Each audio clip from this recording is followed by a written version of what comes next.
¿Sabías que Paraguay solía ser mucho más grande hasta que perdió el 40% de su territorio y el 50% de su población, en ese entonces a manos de sus vecinos? Esto ocurrió en 1870 y Paraguay tuvo solo la mitad de su territorio hasta 1940. ¿Qué sucedió? La respuesta puede parecer obvia. La guerra nunca cambia. Los países pelean y usualmente un lado pierde territorio al final, pero perder algo a este nivel es casi inaudito.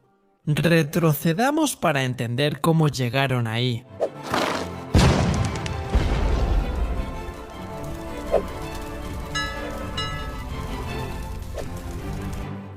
Desde que se separaron de Portugal y España a principios de 1800, los nuevos países de Sudamérica no heredaron precisamente un continente pacífico.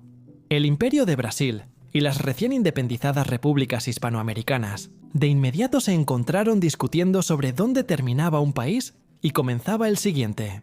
Casi todos tenían disputas fronterizas con vecinos. Una gran parte del problema era que sus gobernantes coloniales nunca habían resuelto bien las cosas desde el principio. Sin embargo, como adulto, llega un momento en que ya no puedes culpar a tus padres. Llega un momento en que un país ya no puede culpar a los antiguos gobernantes. En ese momento estalla la guerra, pero no nos adelantemos. En 1494, Portugal y España firmaron el Tratado de Tordesillas. Básicamente, trazaron una línea imaginaria a través del Atlántico y se dividieron el Nuevo Mundo entre ellos.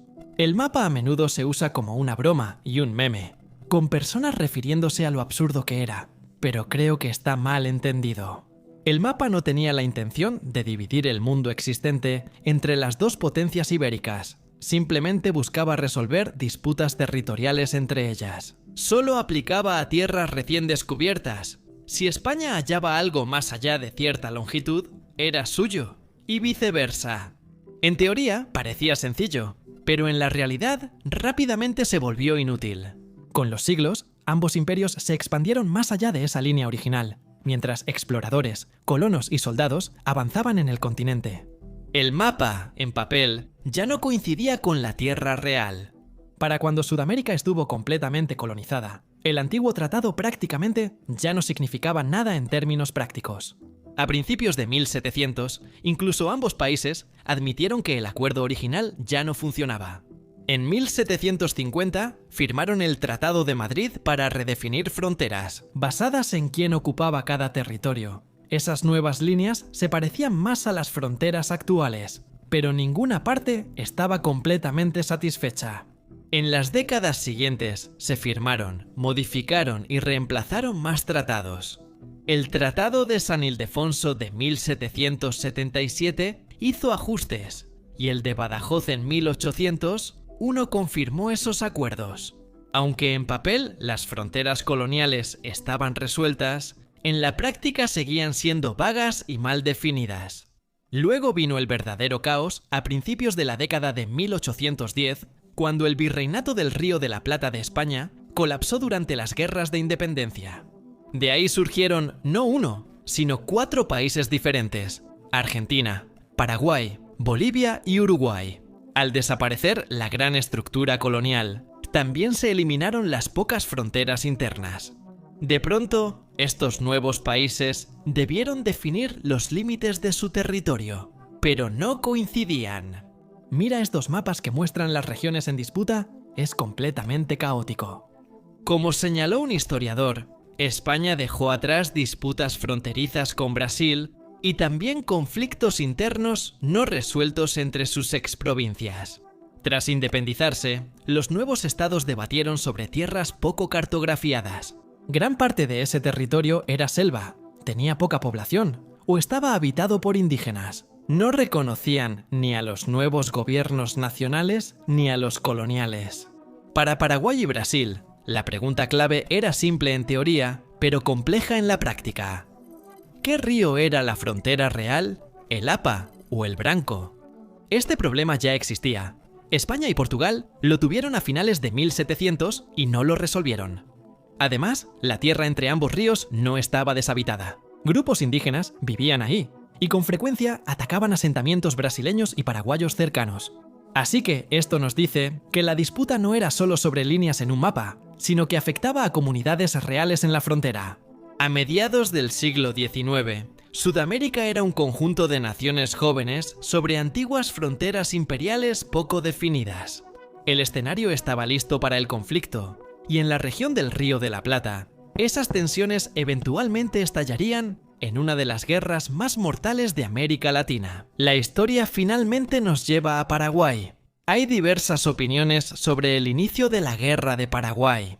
La visión tradicional sostiene que el presidente paraguayo Francisco Solano López buscaba expandir la influencia y territorio de Paraguay, usando los hechos en Uruguay como oportunidad. Otros argumentan que fue más complicado que lo antiguo. Las disputas fronterizas, la rivalidad entre Brasil y Argentina, y la interferencia en la política de Uruguay y Paraguay para defender a sus aliados contribuyeron a que esto ocurriera. Pero es importante entender qué estaba pasando exactamente en Uruguay, porque se podría argumentar que Paraguay tenía una buena razón para sentirse incómodo. Brasil y Argentina tuvieron reclamos territoriales contra ellos en distintos momentos e intervinieron mucho en los asuntos de Uruguay. Paraguay formó un ejército fuerte pese a su tamaño y mantenía constantes disputas fronterizas y arancelarias con sus vecinos. No quería acabar intimidado y sometido por estos dos grandes vecinos. Brasil reconoció primero la independencia de Paraguay en 1844. En ese momento, Argentina veía a Paraguay como una provincia rebelde, y Brasil, que no quería una Argentina fuerte, ayudó a Paraguay a fortalecer sus defensas. Enviaron oficiales y técnicos a Asunción para modernizar el ejército paraguayo. La geografía pronto complicó la relación entre ambos países, ya que Mato Grosso, en Brasil, no tenía conexión terrestre sencilla con Río de Janeiro. Los barcos brasileños debían cruzar el río Paraguay, que pasaba por territorio paraguayo, por lo que Brasil necesitaba permiso de Paraguay para usarlo. Esto causaba fricciones frecuentemente, pero no fueron las disputas de Paraguay las que iniciaron la guerra. Porque recuerden que mencioné que hubo una serie de eventos en Paraguay que potencialmente se usaron como una oportunidad para iniciar una guerra. Bueno, esto era lo que estaba ocurriendo. Uruguay era políticamente inestable. Brasil y Argentina intentaban influenciarlo. Y todo culminó en 1863, cuando se lanzó una rebelión con el apoyo de Argentina contra el gobierno, que era aliado de Paraguay. En abril de 1864, Brasil intervino. Enviaron su flota y exigieron compensación para los ganaderos brasileños de la frontera, que sufrieron pérdidas en una disputa local. No tanto en oposición a la influencia argentina aquí, sino en un intento de, junto con ellos, aplastar y potencialmente dividir Uruguay. Brasil lanzó un ultimátum: cumplan o habrá invasión. Paraguay advirtió a Brasil que ocupar Uruguay alteraría el equilibrio de poder en la región y también amenazaría la seguridad paraguaya, pero Brasil lo ignoró y sus tropas invadieron Paraguay. Como resultado, Paraguay rompió formalmente relaciones diplomáticas con Brasil y luego fue a la guerra capturando un barco de vapor brasileño en el río e invadiendo la provincia brasileña de Mato Grosso. Irónicamente, Brasil y Uruguay resolvieron su conflicto rápidamente en 1865, dejando a Paraguay en guerra con Argentina y Brasil por un aliado que ya no tenía. Además, Uruguay cambió de bando y se alió con Argentina y Brasil contra Paraguay. Al comenzar la guerra en 1864, Paraguay enfrentaba a tres enemigos aparentemente fuertes. Paraguay podía movilizar entre 60.000 y 80.000 hombres al inicio, una cifra enorme para su población. Contaba con posiciones fortificadas, un ejército disciplinado y algunos cañoneros fluviales. Además, el país estaba centralizado y podía reaccionar rápido. El problema era la escala. La población de Paraguay era probablemente menor a 500.000 entonces. Su industria era limitada, sin manufactura pesada, y cuando surgieron pérdidas, no había reservas suficientes.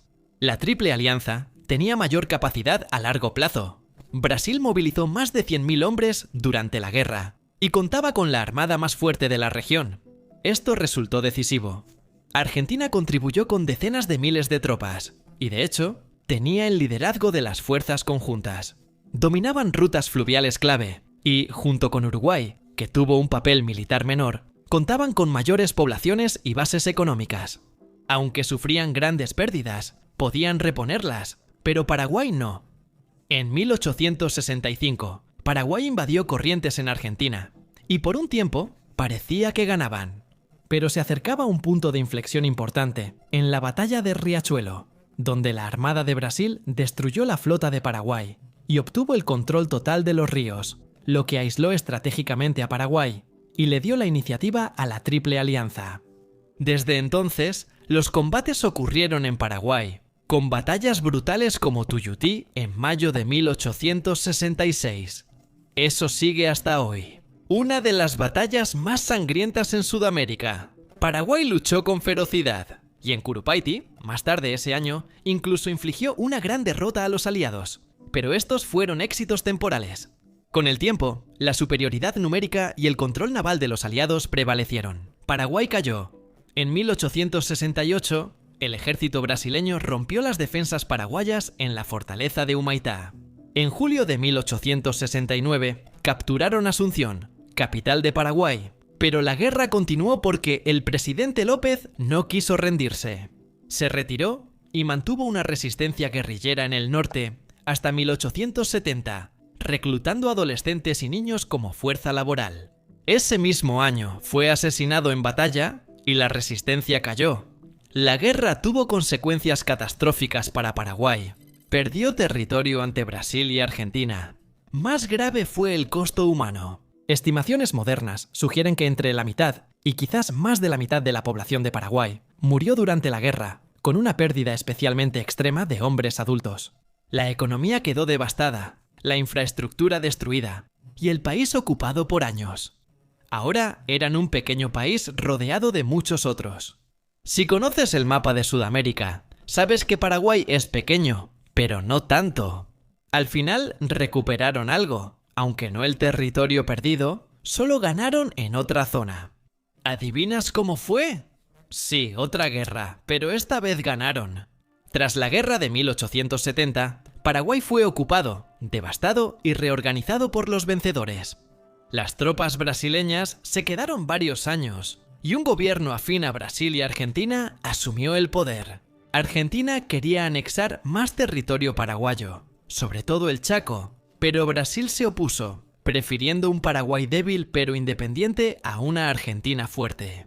La rivalidad entre antiguos aliados aseguró la supervivencia de Paraguay como Estado soberano.